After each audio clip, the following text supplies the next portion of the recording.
senador Parmenio, y cuando llegue ese tema tendremos el inmenso placer de volverlo a escuchar. Senador Gerlain, tiene usted el uso de la palabra. Unos comentarios, señor presidente, muy breves y muy puntuales. Por supuesto, presento mi saludo respetuoso al señor presidente del Consejo de Estado. Le acoto que me gustó muchísimo su intervención. Le acoto también una de sus frases que me impactó profundamente, porque él dijo que el tema de la pérdida de la investidura era un tema de propiedad de la democracia colombiana. Entonces, formular cualquier observación frente a esa afirmación del presidente del Consejo de Estado no deja de inspirar algún temor. Y presento también mi saludo respetuoso al señor Fiscal General de la Nación. Le aplaudo su intervención, participo de algunos de sus criterios y voy a invocar alguna intervención de él en este recinto para justificar un punto de vista de quien habla. Yo he escuchado aquí dos frases importantes, señor presidente. La del senador Londoño cuando dijo que aquí en Colombia tenemos la vocación por destruir las instituciones cuando por cualquier causa no nos gustan o las personas que las integran no se comportan a la altura de las expectativas. Y también escuché al señor Fiscal General de la Nación, cuando no lo era, en una intervención aquí, sostener, yo participo de ese criterio, que la eliminación o la desnaturalización del Consejo Superior de la Judicatura atenta contra el bloque de constitucionalidad de la Carta Política. Por supuesto, yo no quiero malinterpretar al fiscal, lo que aquí expreso es mi opinión, pero si lo cito es por decir que cuando intervino a mí me convenció. Yo no soy amigo de eliminar el Consejo Superior de la Judicatura, ni soy amigo de desnaturalizarlo de tal suerte y manera que pierda la autonomía y la libertad para juzgar y sancionar a los miembros del Poder Judicial. El argumento lo entendí de esta manera. Uno de los principios básicos de la Constitución de Colombia es la presencia, la estructuración sobre la base de tres poderes públicos: el legislativo, el ejecutivo y el judicial. Y al judicial hay que reconocerle plena autonomía y plena libertad. No puede estar interferido por las otras ramas del poder público para que la justicia sea en verdad libre y autónoma. Y en consecuencia, a los miembros de la rama judicial del poder público los deben juzgar miembros de la rama judicial del poder público. Y el Consejo Superior de la Judicatura hace parte de la rama judicial del poder público. En consecuencia, desnaturalizarlo o eliminarlo para inventar otras instituciones con influencias extrañas, a mí me parece que atenta contra ese bloque de constitucionalidad fundamentado en la existencia de un poder tripartito donde la autonomía de la rama judicial del poder público es definitiva y por supuesto la autonomía de quienes van a juzgar a los miembros de la rama judicial del poder público. De otra parte, señor presidente, si nosotros creemos que quienes integran el Consejo Superior de la Judicatura o quienes integraban el DAS o quienes integran la Comisión de Acusación no están a la altura de las expectativas públicas por cualquier causa. Pues hay otros mecanismos para resolver ese tema y no el de adoptar el de la destrucción de las instituciones.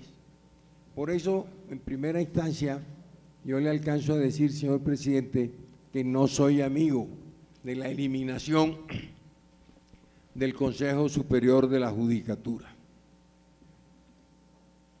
En segundo lugar, señor presidente, yo me voy a referir con temor y temblor, como dije una vez, a ese tema del juzgamiento de los miembros del Congreso Nacional. Yo no entiendo por qué nosotros tenemos que rogar que se nos juzgue con dos instancias. Su papá, señor ministro, me enseñó a mí que uno de los principios fundamentales del derecho procesal y del derecho y de las garantías es tener una doble instancia, que si el juez de primera instancia se equivoca, yo pueda recurrir a uno de jerarquía superior y pedirle que revise lo que el inferior dispuso. Además entiendo que eso es universal, la doble instancia, universal, que una de las conquistas de la civilización occidental es la doble instancia para cualquiera en cualquier parte. Y nosotros tenemos varios años de estar mendigando que los miembros del Congreso se juzguen en dos instancias. Por supuesto que creo que la propuesta de los ponentes es mejor que lo que hoy existe, pero la doble instancia implica un criterio vertical de actuación. El superior está por encima del inferior, y aquí en lo que se nos trae a nuestra consideración hay una doble instancia horizontal y no una doble instancia vertical como debiera ser. Por supuesto, yo no hago sino sugerencias cordiales, afectuosas a los señores ponentes. Yo no traigo ninguna propuesta para modificar nada, porque aquí no es fácil conseguir que temas que se han discutido y acordado y conversado y redactado sean modificados en las deliberaciones de la comisión.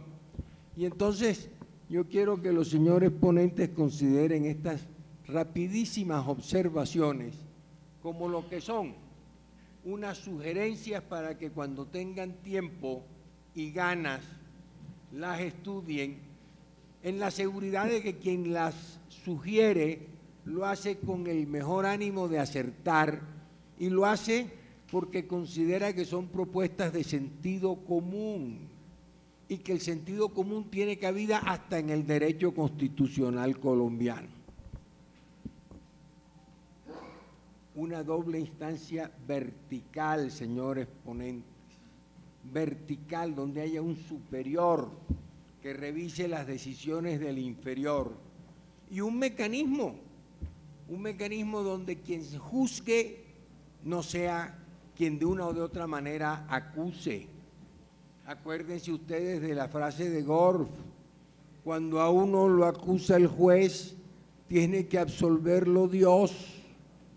Y entonces no es bueno que sean los jueces que van a pronunciarse sobre la libertad de un ciudadano o de un congresista, no es bueno que sean los jueces de una o de otra manera, de una o de otra forma, quienes presenten la acusación contra los miembros del Congreso. Hay un tema que a mí me parece importante. Se lo sugería a dos o tres de los ponentes, a ver si siquiera lo considerábamos aquí, y no tuve el menor éxito, pero yo lo estimo importante.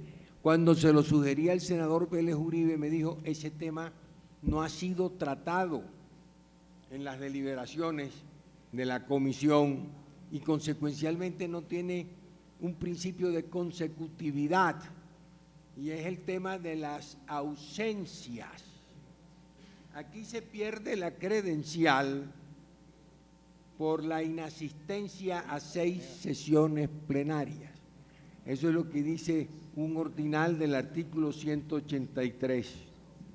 Pero nosotros en el Senado y los otros en la Cámara han pervertido ese mandato constitucional, que por cierto fue propuesto aquí en esta comisión hace ya bastantes años por mi amigo y jefe político, el doctor Álvaro Gómez Hurtado.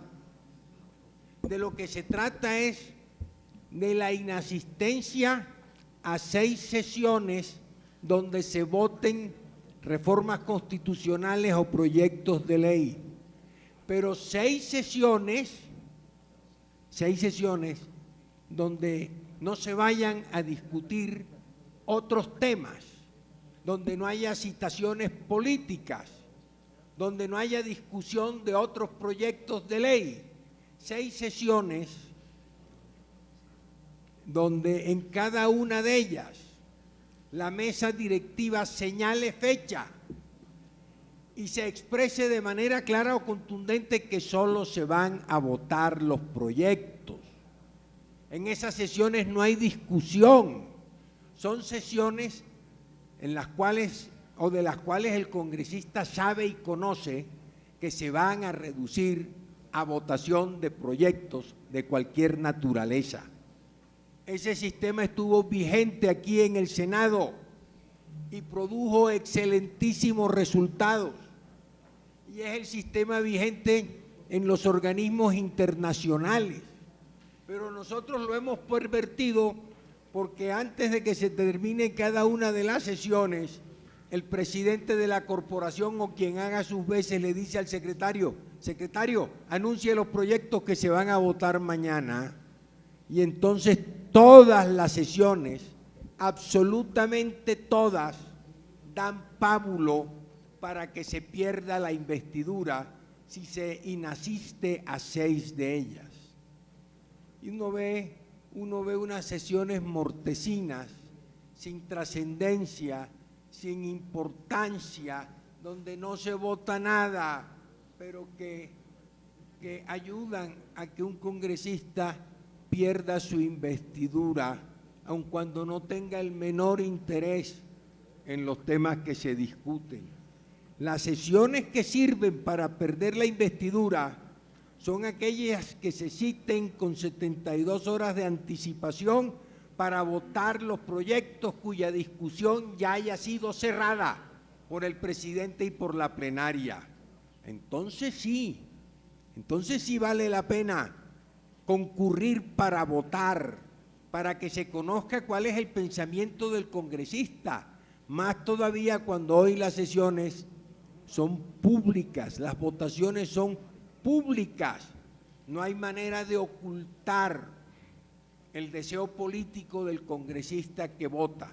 Por cierto que también se está pasando por encima de ese mandato de la Constitución que exige la votación pública, y con frecuencia vemos que el presidente de la corporación y el secretario abren el camino para el viejo pupitrazo sin que siquiera se tome el trabajo de solicitar que se utilice el sistema de votación que hoy está consagrado en la corporación. Yo quisiera, señores ponentes, que ustedes miraran este tema, porque en apariencia es intrascendente, pero tiene la mayor importancia. A cada rato nos están juzgando en la prensa y en la radio y en la televisión por inasistencia, por decir que no trabajamos. Nosotros sí trabajamos, y trabajamos muchísimo, y trabajamos probablemente más que nuestros críticos, pero para efectos de no perder las credenciales, sería